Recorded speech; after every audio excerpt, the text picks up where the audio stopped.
बहुत बार कंफ्यूज होते हो, कहाँ ए कहाँ एन कहाँ द, है ना?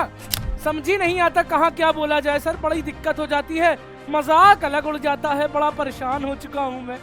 कोई बात नहीं बच्चों, इसी समस्या का समाधान लेके आज मैं आया हूँ आपको बताने कि कहाँ ए कहाँ एन और कहाँ द का प्रयोग सही तरीके से कर सकते हो। यहाँ पे भी लिखा हुआ है a ball, a cat, a pen, फिर लिखा हुआ है एन एप्पल, एन एलिफेंट और एन आर ग्लास। यहाँ पे भी कुछ लिखा हुआ है द सन, द मून और द ताजमहल। तो ये सर हुआ कैसे? ये ए एंड द ये लगा कैसे? मैं बताता हूं ना भाई, क्यों हो परेशान। तो ए का यूज हमेशा वहां पे होता है जब कोई सिंगुलर और काउंटेबल यानी कि गिनी जाने वाली चीज का प्रयोग होता है। समझ में आ रही है बात? और उसकी शुरुआत कॉन्सोनेंट से होती है। सर जी कॉन्सोनेंट क्या होता है? कॉन्सोनेंट क्या होता है? इन 5 वॉवल्स को छोड़ के प्यारे बच्चों, इन 5 वॉवल्स को छोड़ के अंग्रेजी में जितने भी शब्द हैं सब कॉन्सोनेंट है, सब कॉन्सोनेंट है। बस इतनी सी चीज याद रखनी है, जहां ये 5 चीजें दिख गई वहां लगा लो एन, जहां इसके अलावा कुछ ना दिखा वहां लगेगा ए और द। कितनी सरलता से बताया है मैंने। जैसे कि अ डॉग, डी क्या है? डी इन 5 शब्दों में से तो नहीं है, मतलब इसमें जाहिर सी बात है कि अ लगेगा। अ बॉय, अ यूनिवर्सिटी, परंतु सर ये यूनिवर्सिटी यू तो यहां पे है। सर ये तो गड़बड़ है, ये तो गड़बड़ है सर, ये तो गड़बड़ है, आपने गड़बड़ कराई है। देखो बच्चों, बड़ा जरूरी हो जाता है अंग्रेजी में स्पेलिंग छोड़ के साउंड पे ध्यान देना। जब यूनिवर्सिटी आ रहा है तो यू का साउंड नहीं आ रहा है, य का साउंड आ रहा है, यानी कि वाई का साउंड आ रहा है। किसका साउंड आ रहा है? वाई का।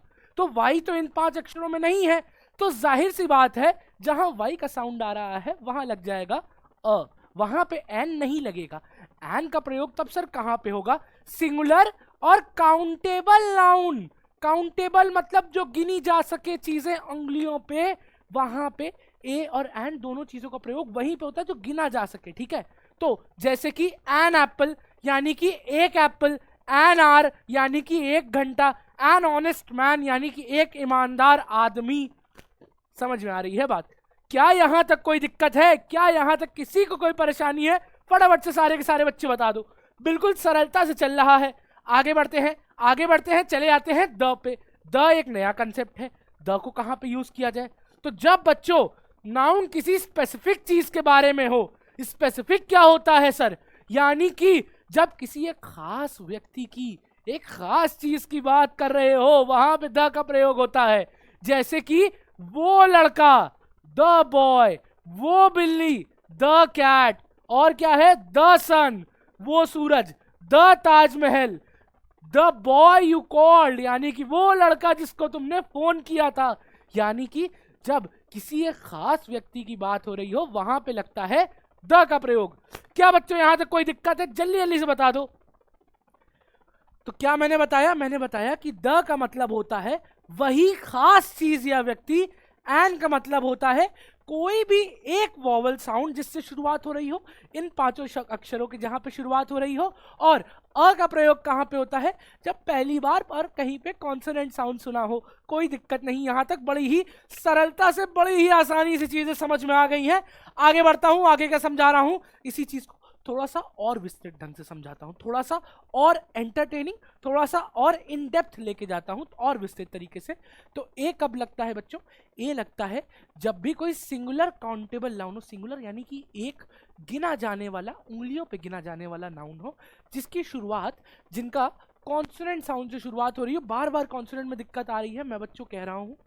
बी होता है कॉन्सोनेंट, सी होता है कॉन्सोनेंट, डी होता है कॉन्सोनेंट, एफ होता है कॉन्सोनेंट, ऐसे ऐसे ए, ई, आई, ओ और यू, इन 5 को छोड़ के जो भी शब्द है वो है कॉन्सोनेंट। बिल्कुल परेशान होना ही नहीं है, बिल्कुल नहीं परेशान होना है। जैसे कि a car, a laptop, a boy, a university, वापस से वही यू, क्योंकि यहां पे है वाई का साउंड।